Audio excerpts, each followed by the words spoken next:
Talkin Movie and back to give you guys everything that is going on in the world of movies and TV. And today I've got something completely different. So as you guys know, television award ceremonies are overly long, overly boring, and way too biased based on whoever took who to whoever's golf game and told them about this certain show or movie. It's really dumb and it basically works way too much like politics for my taste. And with the next set of nominations for the Primetime Emmy Awards coming out tomorrow, somehow, I still have no idea how they're actually going to do the ceremony, I decided to treat you guys to my own version of something like this. Very similar to the Morgan J. Freeman Awards that happened on the channel previously known as Movie Nerd Reviews. Today, I'm going to treat you guys to an award ceremony of my own, completely curated by moi, as I am clearly the best host and best possible person to pick the best TV shows and TV performances of the last year. So without further ado, let me introduce you guys to the first official Talkin TVs. And just to make you guys aware of some certain criteria, so this will be covering the same time period as the Emmys. The Emmys typically, in order to be eligible, a show has to have premiered between June 1st of the previous year and May 31st of the following year. So this will be covering each and every television show that premiered between June 1st, 2019 and May 31st, 2020. Anything that happened before or since come after is not eligible. So without further ado,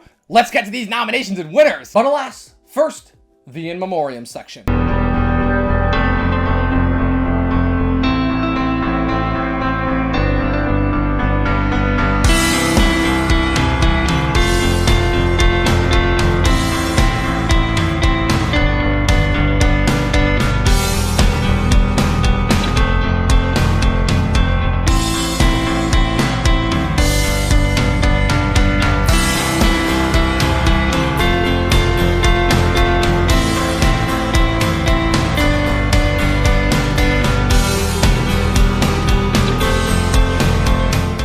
First award of the night is to the best debut show. The show that was brand new on the scene and completely proved to shatter any expectations and show there is still hope for TV in the future. And the nominees are The Boys on Amazon, I Know This Much Is True on HBO, The Mandalorian on Disney Plus, The Righteous Gemstones on HBO. But without a doubt, the unequivocal winner and best debut TV show of this past year is Watchmen. Congratulations, Watchmen, on your innovation and new depth of storytelling into the superhero genre, and for not at all being only for the fanboys, I award you this finger statue that I have. You know, get it? Because, you know, you thought up the best new TV show of the year. Next up is the award for best writing for a television series. Let's face it, we all know that TV is a writer's medium, and so where would we be without these incredible writers that actually write out the amazing stories? And the trophy that I have for them in this case is the empty box for these Audio-Technica headphones. Unfortunately, the headphones that they actually come up with are not in the box because I still use them. The nominees are Jeff Jensen and Damon Lindelof for A God Walks Into a Bar from Watchmen, Jesse Armstrong for This Is Not for Tears from Succession, Derek Cianfrance for I Know This Much Is True, Sam Esmail for Who Am I / Hello Elliot from Mr. Robot. But the unequivocal winner, and for the best written episode of television for the 2019 to 2020 television season, is Alison Tefel for The View from Halfway Down from BoJack Horseman. Congratulations, Allison. I hope you enjoy your empty box with no headphones in it. You can find them by clicking on the link in this video that you are absolutely watching. The next award is for directing, because you see, we do still live in an age where shows are live action and they do involve real people that need directions in order to know lines that have been written for them by said incredible writers. And so, for the very amazing prize of this Downton Abbey snow globe, I will award next to the winner for best directing for an episode of television. And the nominees are Derek Cianfrance for I Know This Much Is True, Taika Waititi for Chapter 8 Redemption from The Mandalorian, Sam Esmail from 405 Method Not Allowed, Mr. Robot, Mark Mylod for This Is Not for Tears from Succession. But the winner is Stephen Williams for This Extraordinary Being from Watchmen. Congratulations, Steven, for directing an absolutely impeccable episode from this absolutely impeccable series. Again, if you will kindly click the like from this video that you have actually watched below, you can absolutely collect your snow globe. Next, we have an award of my own making. That is the idea of the best television duo. Because so much of the time, you see different characters paired off into different pairings in order to make the story more interesting and spice it up. So I decided to honor those TV duos that don't get enough credit that they deserve. And the award here is this very not special, originally THX digitally mastered DVD copy, I should add, of Toy Story 2. The nominees are Miles and Miles Elliott, portrayed by Paul Rudd from Living With Yourself, Ahsoka Tano and Captain Rex, voiced by Ashley Eckstein and D. Bradley Baker from the final season of Star Wars The Clone Wars. Roxette and Lance, portrayed by Pom Klementieff and Ludi Lin from Black Mirror Striking Vipers. Elliot Alderson and Mr. Robot, portrayed by Rami Malek and Christian Slater from Mr. Robot. But the winners are Aziraphale and Crowley, portrayed by Michael Sheen and David Tennant from Good Omens. A very underrated acting pairing for a very underrated show. I hope that David and Michael, you guys can contact me. Once again, the email is in the comment section, talkintvpodcast@gmail.com. I'm sure one of you would love to collect this. Again, this original THX digitally mastered DVD of Toy Story 2. And next are the 2 TV acting awards that still have me the absolute most confused whenever I'm looking at a TV award ceremony. Because the merits by which the Emmys use to categorize these performances still to me makes absolutely no sense. So I'm just gonna go by my personal categories for these next 2, the guest acting categories. To me, the idea of a guest performer is somebody who is not a member of the main credited cast, but is so evolved past the regular celebrity cameo that appeared in sitcoms in the past. So now this is to me somebody that could still have a main part in the actual plot of the show, but they don't appear in enough episodes to really be considered part of the main cast. And so we're gonna start off with Best Guest Actress, for which the prize is this toy Parasaurolophus, of which I've had since I was a little kid. I think it looks cute. I mean, seriously, look at it. Look at how cute it looks. And the nominees are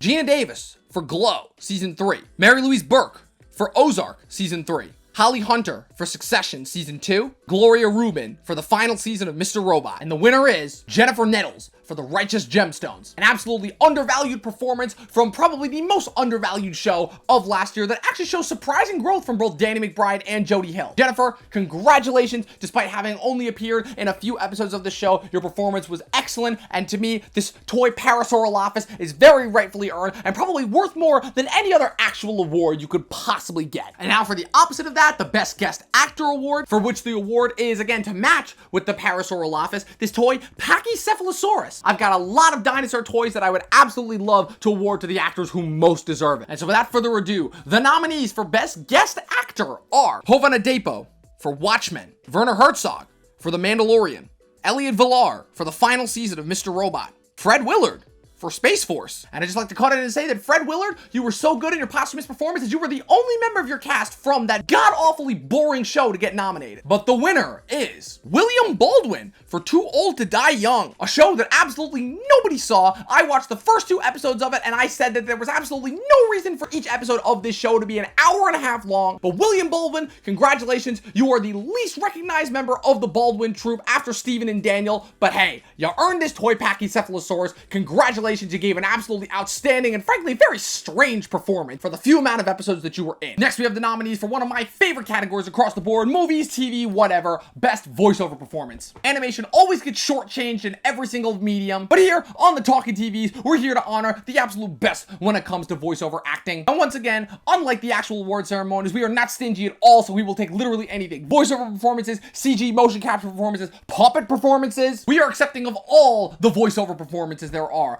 Any voice actor in the community can find a safe space here. And so, for the grand prize of my 3 Lord of the Rings Blu-rays, the nominees are Sam Witwer for the final season of Star Wars The Clone Wars, Alison Brie for the final season of BoJack Horseman, Nick Nolte for The Mandalorian, Taika Waititi for The Mandalorian, and the winner is Ashley Eckstein for the final season of Star Wars The Clone Wars. Congratulations, Ashley. You have absolutely earned these 3 Lord of the Rings Blu-rays, which you probably already own. And even more congratulations for taking originally a hated original Star Wars character and elevating it to now, 12 years later, to being arguably one of the most beloved original Star Wars characters in the post-prequel era. And congratulations for finally actually topping Will Arnett for his almost impeccable performance of BoJack Horseman. Now we're getting into it, the big 4 acting categories. And unlike the Emmys, because I do not watch nearly enough television in order to separate these into drama and comedy categories the way that I do with movies. Instead, we're keeping it all as one big, happy, friendly category, and we're only doing the 4 acting categories across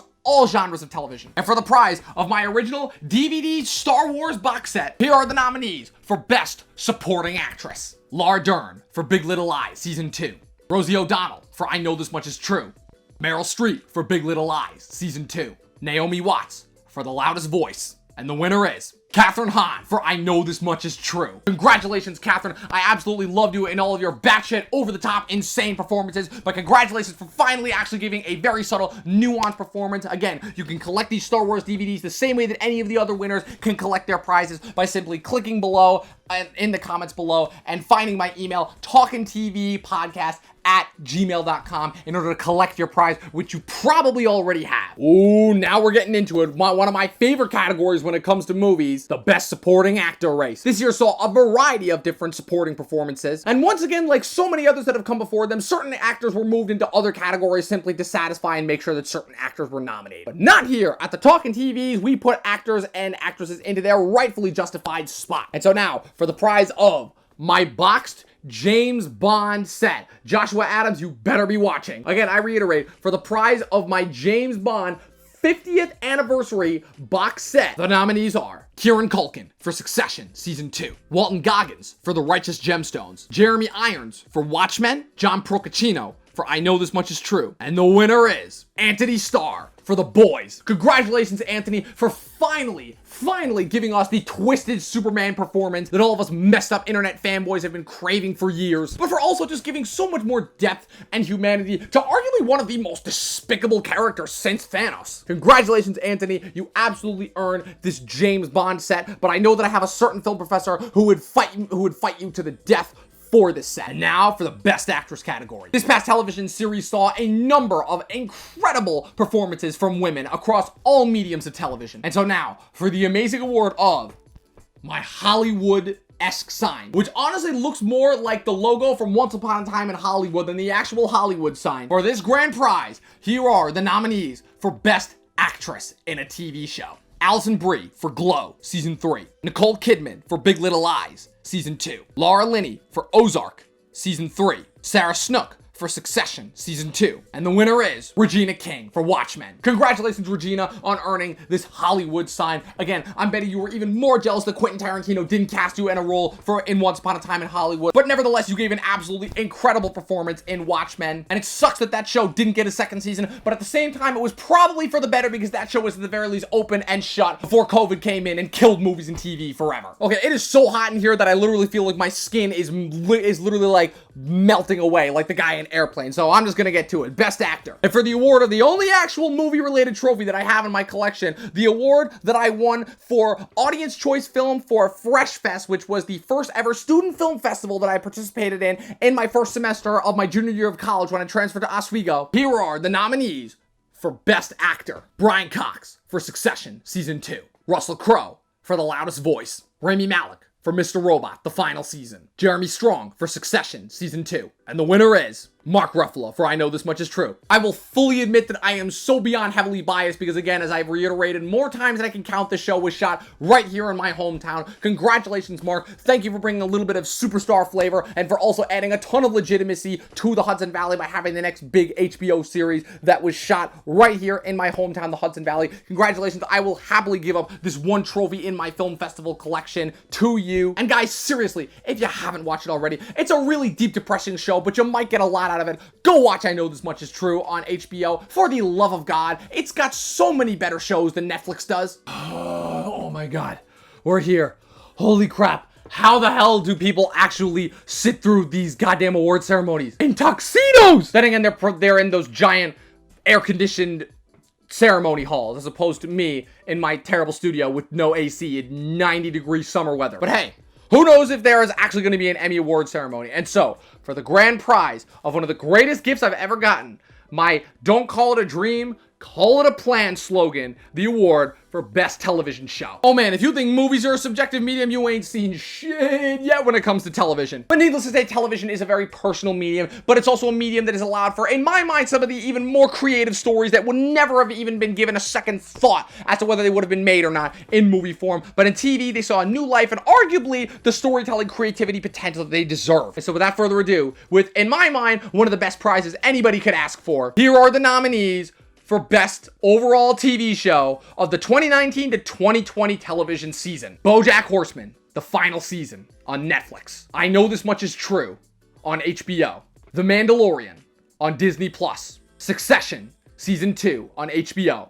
And the winner The overall grand winner is Watchmen on HBO. Congratulations, Watchmen. For so many different reasons, you deserve to be the #1 best show of this past TV season. For giving us a sequel to Watchmen that we never knew we wanted. For restoring credibility to Damon Lindelof's name. For giving us some of the most impeccable statements on race relations, our love, our nostalgic love, and really kind of obsession with superheroes. And not to mention, for the biggest awards ceremony, for calling the overall mass crisis of COVID long before COVID was even a thing. Congratulations, Watchmen. Congratulations to HBO for once again proving that when it comes to TV, you are completely unmatched. And congratulations on earning this slogan, which I feel should go for all creatives in the field. Don't call it a dream, call it a plan. Congratulations to all the TV award ceremony winners. Let me know what you guys thought of this absolutely ridiculous thing that I thought of, not at all at the last minute. Let me know what you guys thought in the comment section below. Make sure you click the like button, click the subscribe button. Come back every Monday, Wednesday, Friday for new material that we have going on. Follow our social medias at Talkin TV on both Instagram and Facebook. And of course, as always, people, watch more fucking movies and TV.